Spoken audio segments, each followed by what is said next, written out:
All right, today I'm going to chat with you guys about something a little bit old school. I'm 47 years old. I obviously started doing this a while back.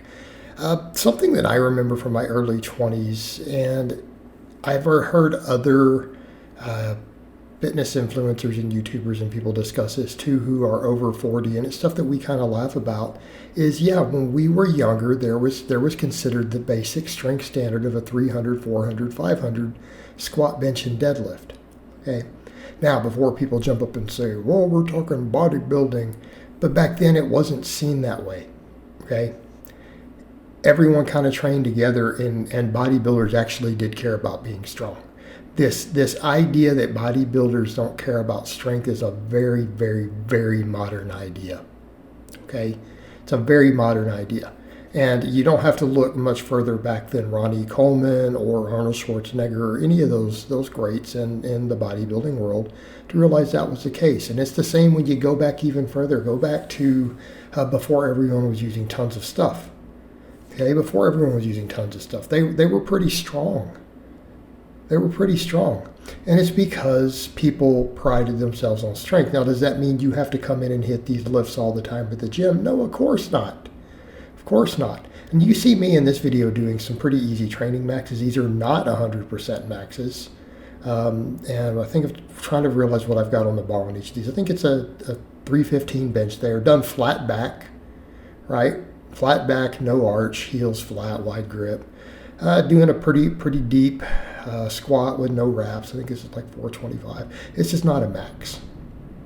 Just a nice heavy single, and then like a 525 deadlift. You guys have seen me pull over 600 multiple times.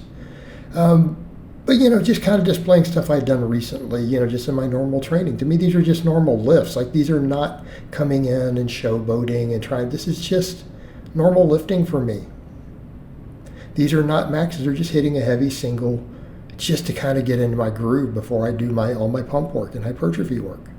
Okay, and then of course after that I do all this 10 plus rep stuff, because that's really where most of us gain most of our muscle. Realistically, especially if you're an older lifter, we don't come in and do a bunch of heavy work. I'm not going to come in and do a bunch of rep work with over 500. I've done it.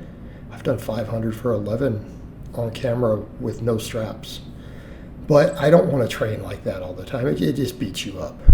So obviously I come in and I do a lot of dumbbell work and leg extensions and reverse hypers. I do all that stuff, because again, I'm pursuing hypertrophy and connective tissue, but I still like being strong.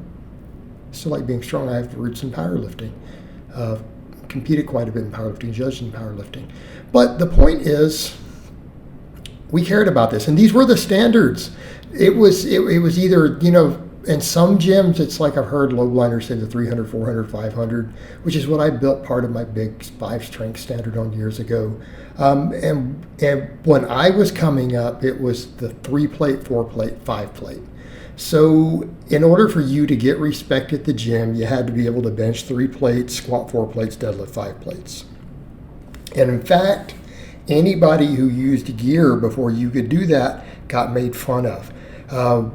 Because they hadn't paid their dues. It was a completely different world than today. Today's world, right? In today's world, all the kids start on the SARMs, goblins. They start stuff. Guys are on, trend and everything 6 months after they join the gym because they want to be aesthetic bra, and it's a different world. Okay, times have changed, and I get that. I know I'm an old guy from a different era, but I get that those times have changed. But back then it was different. People didn't want to give you gear. They didn't want to help you find it. And you got made fun of. Like you were expected to build your base natural. Like, guys expected you to be strong. They're like, because if you're not strong, and I'm not saying this is true, this is how it was viewed. This was the culture. If you were not strong, then using gear was a waste of time and cheating, and you weren't getting the most out of it, and you hadn't earned the right to do it. Okay. Now, when I say the 315 bench, people will go, that seems like not a balanced strength standard. Those others that's a harder lift to hit than a 500 deadlift. For most people, there's truth to that, yeah. But we weren't talking about like what you guys just saw me do. Okay, a 315 bench by gym standards back then, we didn't mean to powerlifting standards, or the super strict 3 second pause, heels flat, like I just did, right? That's not what you were required to do. It was if you bounced it off your chest, even if the butt came off the bench a little bit, guys counted it. Okay, that's why even back then people were like, "Well, how much?" And I it's spouted numbers that I benched a long time ago that I don't repeat because it's silly, because they were serious cheating lifts with 2 spotters helping me lift and butt off the bench. I don't want to count those, so I don't discuss that anymore. Even though some people like to bring it, I don't do that. Okay, because that's just silly. It's just silly. But yeah, that was how it was viewed. That as long as you got the 315 up, they counted it. Now, I personally don't count that these days. I'm like, no, that doesn't count. I don't even count a bench that's not paused. This is my opinion, but that's from also doing a lot of powerlifting and powerlifting judging. Got stricter standards. I like to see a nice, pretty bench like you guys saw me do there, right? Because we can't deny that.